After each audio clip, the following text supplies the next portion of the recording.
Bonjour à tous et bienvenue dans cette nouvelle vidéo. Aujourd'hui, on va faire une vidange sur une moto. Ce qu'il faut, c'est vous prendre un filtre à huile, un joint de vidange, une clé pour démonter le bouchon de vidange, une clé à filtre. Si vous n'avez pas de clé à filtre, on va essayer de faire avec une clé et puis une courroie pour vous montrer qu'il n'y a pas besoin d'acheter tant de matériel pour faire une vidange. Et ensuite, évidemment, prendre de l'huile, la quantité qu'il faut pour votre moto. Alors, il faut situer son bouchon de vidange qui est situé ici sur la mienne. Vous prenez votre clé, vous le desserrez simplement. Voilà. C'est là qu'on s'en met plein les doigts, évidemment. Prenez toujours un petit bac à peu près de 5 litres. Il n'y a jamais plus de 5 litres dans une moto, de toute façon.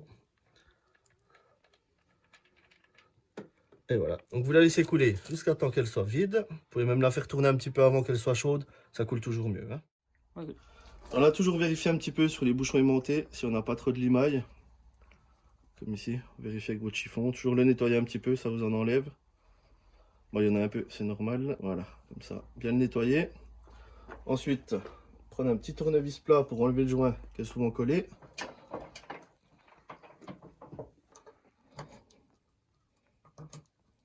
Alors là, vous voyez ce qui se passe quand vous n'avez pas le joint du bon diamètre. Eh bien, il reste collé sur le pas de vis, ce qui est formidable à défaire.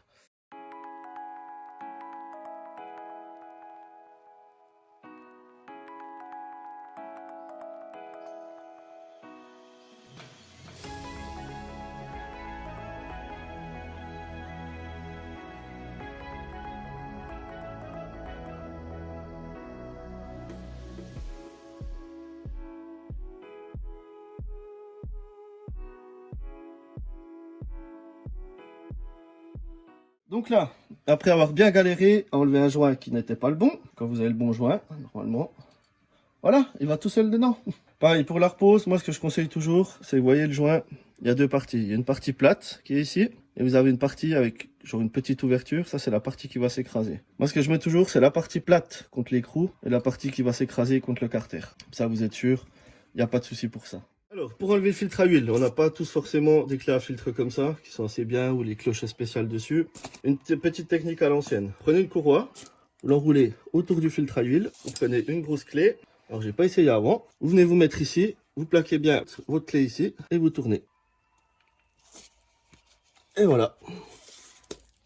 Et votre filtre à huile est desserré, avec une simple courroie et une clé de 19. Il faut toujours faire attention quand il va se vider.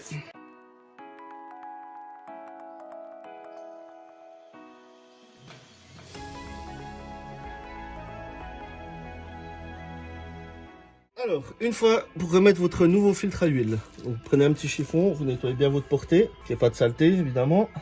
Vous reprenez toujours une petite goutte d'huile à remettre sur le joint, pour pas qu'il recolle pour la prochaine fois. Pour le serrage, c'est simple, vous remettez en place. Voilà, contact, vous venez serrer un petit peu.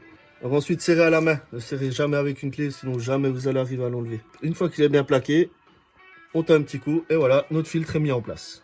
Pour le bouchon de vidange, même opération, on vérifie que le joint est bien en place. On passe un petit coup de chiffon, on va le remettre dedans. On le plaque contre, on prend notre clé. Et on vient le resserrer. Ça sert à rien de forcer, il va tout seul. Une fois qu'il commence à bien bloquer, un petit coup. Et voilà, votre bouchon est remis en place. Pour le remplissage, mettez toujours un petit chiffon, évitez d'en foutre partout, hein. C'est jamais trop mal, c'est jamais trop. Donc voilà, donc vous regardez hein, sur votre revue technique, normalement vous avez les capacités d'huile, à peu près tout ce qu'il faut. Donc on fait nos remplissages comme il se doit, on va en mettre partout.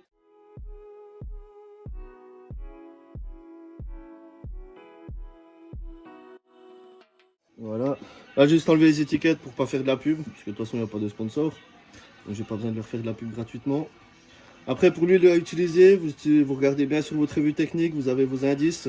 Ou alors vous allez vous faire conseiller chez un bon concessionnaire. En général, ils ont toujours de quoi vous donner ce qu'il faut. Alors voilà, une fois qu'on arrive à peu près au dernier bidon, vous regardez votre niveau d'huile. Vous avez le low, le full. Donc maintenant, vous n'avez plus qu'à faire le niveau.